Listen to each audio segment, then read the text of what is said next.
নমস্কার বন্ধুরা, কেমন আছো? আমি রিম্পা, মধ্যবিত্ত বাঙালির টুকিটাকিতে তোমাদের স্বাগত জানাই। সুদিন থেকে অনবরত বৃষ্টি হয়েই চলেছে, আকাশেরও মেঘ ভার, আর কোনো কিছুই রান্না করতে বিশেষ ইচ্ছে করছে না। তাই ভাবলাম আজকে ডিম বানিয়ে ফেলি।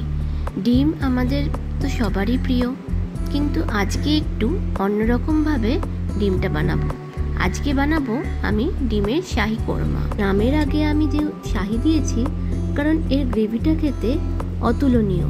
একবার খেলে এর স্বাদ কিন্তু ভোলা যাবে না। তাহলে চলো রেসিপিটা শুরু করি। একটা প্যানে বেশ কিছু কোয়া রসুন আমি হালকা ভেজে নেব। আর এর মধ্যে দিয়ে দেব 5-6টা বাদাম। কাজু বাদামও রসুনের সঙ্গে ভেজে নেব। এবার এর মধ্যে দিয়ে দেব আদা কুচি আর পেঁয়াজ কুচি। আদা, পেঁয়াজ আর কাঁচা লঙ্কা সব কিছু একসঙ্গে আবারও ভালো করে ভেজে নেব। ততক্ষণ পর্যন্ত ভাজবো যতক্ষণ না পেঁয়াজটা নরম হয়ে যাবে। এখন পেঁয়াজের কালারটা চেঞ্জ হয়ে এসছে, তার মানে আমার মশলাটা হয়ে গেছে। মশলাটা যখন ঠান্ডা হয়ে যাবে তখন মিক্সিং বলে পুরো মশলাটা দিয়ে তার মধ্যে 1 চামচ মতন পোস্ত দিয়ে ভালো করে একটা পেস্ট বানিয়ে নেব। আর সেদ্ধ করে রাখা ডিমটা একটুখানি চিড়ে নুন মাখিয়ে সাদা তেলে হালকা ভেজে তুলে নেব। ওই তেলেই আমি আরও কিছুটা পরিমাণ সাদা তেল দিয়ে দেব। তেলটা গরম বসিয়ে আমি ফোড়নের জন্য নিয়ে নিয়েছি দারচিনি, একটা এলাচ, 2টো লবঙ্গ আর 4-5টা গোলমরিচ। ফোড়নের জন্য এটা একটু আমি থেতো করে নেব। থেতো করে দিলে তাহলে গরম মশলার স্মেলটা খুব সুন্দরভাবে আসে।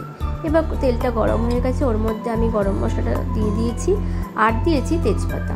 যখন সুন্দর গন্ধ এসছে তখন যে মশলাটা আমি বেটে রেখেছিলাম সেই বেটে রাখা মশলাটা তেলের মধ্যে দিয়ে ভালো করে কষিয়ে নেব।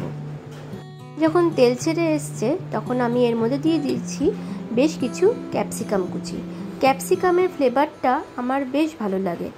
তারপরে আমি এর মধ্যে দিয়ে দিয়েছি 1 চা চামচ ধনে গুঁড়ো আর 1/2 চা চামচ জিরে আর মশলার বাটি ধোয়া জলটা সামান্য দিয়ে আবারও কষিয়ে নেব। মশলা কষানোর সময়ই আমি এর মধ্যে নুন আর চিনিটা দিয়ে দেব। নুন আর চিনিটা দিয়ে ভালো করে নেড়ে চেড়ে তার মধ্যে দিয়ে দেবো 2 চামচ মতন টক দই।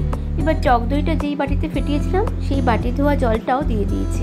এবার দেখুন চারিদিক দিয়ে তেল ছেড়ে এসছে, তার মানে মশলাটা আমার কষে গেছে। এবার আমি 1 কাপ মতন জল দিয়ে ফুটতে দেব। যখন ভালো করে ফুটে আসবে জলটা, ভেজে রাখা ডিমগুলো ছেড়ে দেবো। ওগুলো যখন আমি ছেড়েছিলাম তখন কাঁটা চামচ দিয়ে চারিদিক দিয়ে ফুটো করে দিয়েছিলাম, যাতে ডিমের গ্রেভিটা ডিমের ভেতরে ভালো করে ঢুকতে পারে আর ডিমের স্বাদটা দ্বিগুণ বাড়িয়ে দেয়।